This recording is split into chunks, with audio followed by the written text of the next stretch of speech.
This is the new 10th generation Honda Civic hatchback, and gone is the plump body shape of old in place of this much leaner silhouette. But as you can see, it's still as polarising as ever. I mean, Honda have really gone full metal jacket with this one. It's like they've said to the designers, let me see your war face. Ah! And they've come up with this. I mean, look at it. It's absolutely mental. And having a bit of vibrant character in the hatchback segment certainly goes a long way. I mean, the VW Golf, Ford Focus, Mazda 3, all good looking cars, but neither of them are quite as overt or divisive as this. And with its new looks comes new dimensions as well. It's now longer, it's lower, it's wider, and it's lighter. And this all results in a lowered centre of gravity by 34mm. And according to Honda, that makes it better to drive. But are they just all talk?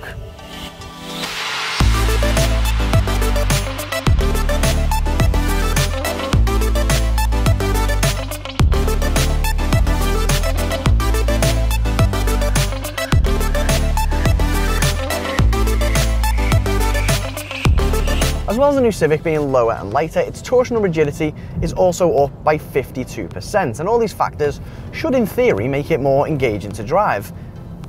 And they do. I mean, it'll definitely be a welcome change for Civic fans because it's always just been a bit vanilla to drive, especially when compared to the likes of the Ford Focus and Mazda 3. The main difference is just how well it corners, because it just, I don't know, it just feels more up for it, like it doesn't mind being chucked about. And of course, the extra rigidity does help here, but also its new multi-link rear suspension just means that each wheel can now move independently and contort to the road. And this is, of course, a benefit when it comes to comfort as well, because you can go across an uneven road and it no longer shudders due to an imbalance, which was certainly a problem with the last model. Unfortunately, the steering does still lack a bit of feel, and it doesn't quite communicate at all times what the front wheels are doing. It is a tad sharper when plodding about, and it is still easy to manoeuvre around town though. Now, although it did say the steering lacks feel, the variable gear ratio actually means that you need to turn the steering wheel less when cornering on a twisty road, like the new NSX. And this basically means that it's just easier to drive like a Maverick, which sort of makes up for the lack of feel, kind of. The engines are probably the biggest new addition though, with a new 1 litre 3-cylinder turbo petrol, a new 1.5 litre 4-cylinder turbo petrol, and a 1.6 litre diesel. The diesel will join the range at a later date. The one that's expected to be the best seller though is this 127 brake horsepower 1 litre turbo petrol. And thankfully it's got plenty of punch and it doesn't require to be worked quite as hard as the existing 1.4 litre. I mean, okay, you're probably going to have to cane it within an inch of its life to get the most out of it, but still there's plenty of low down torque. Now, you do get quite a bit of roar from this engine, especially when you rev it out in 2nd or 3rd gear, and this is quite common with 3-cylinder turbo units, but rivals with similar units just manage to thwart engine roar a bit better. This 1 litre is mated to a slick, very Honda 6-speed manual gearbox as well, plus quoted CO2 of 117 grams per kilometre and efficiency of around 50 miles per gallon. Doesn't sound too bad to me.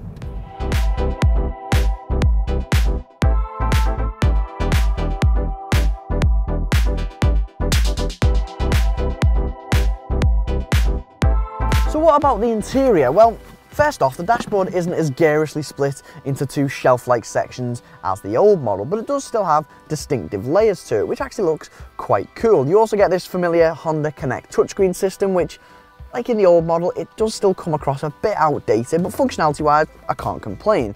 And it also comes with Android Auto and Apple CarPlay, which nowadays is a must for any new car. Aside to the touchscreen though, I love these little animations behind the steering wheel. I mean, it's great, it's got everything you need, and you don't have to take your eyes off the road. And I've actually found myself using this screen more than the infotainment screen.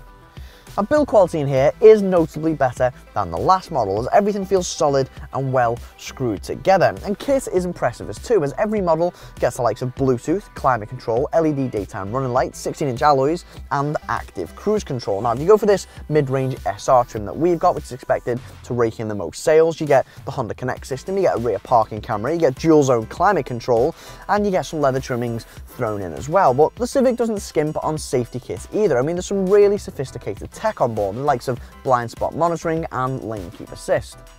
The cabin's quite practical as well. You get loads of little storage compartments dotted around, and you get this really cool sliding cup holder. And seating position wise, you actually sit slightly lower than the last model.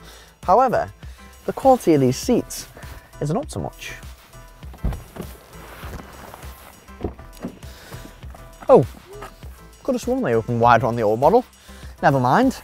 Now, usually with a sleeker shape comes hindered practicality, and unfortunately that is the case with the Civic. As you can see, headroom, well, it's not great. Legroom, on the other hand, is about standard for the hatchback segments. Got plenty of wiggle room. But the big deal with the old Civic was that these seats were cinema style folding and, well, as Honda calls them, magic seats. Now, they've got rid of them. What? What do you mean? Well, they basically moved the fuel tank from under the front seat to the rear seats. So now you sit lower in the front, but you basically not got magic seats in the back. That was like one of the best bits of the last one. Yeah, it's...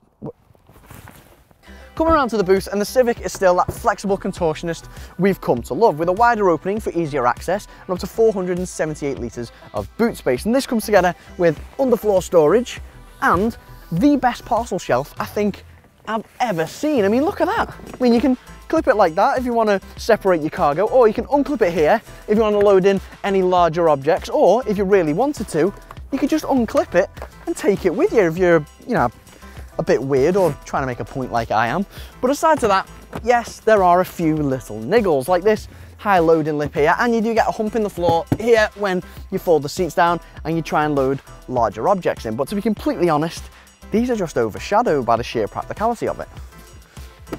So the new Civic looks different, it drives different, and well, it feels different, which in our opinion is great. And for a car that's sold in over 170 different countries, I think Honda have done a pretty good job on the packaging front. And for those in the UK, entry-level prices start from £18,335, which, okay, that is more than a Golf, but you do get a lot of kit thrown in, and you also get those standout looks. Yes, those gnarly looks may put some people off, but some of the best cars are like that, so good on you, Honda, for just having the balls to go for it. Can't wait for the new Type R. Click on the inquire button to find out more details about this car, or for any other models, visit carkeys.co.uk. And to watch more reviews, click one of the links on screen now.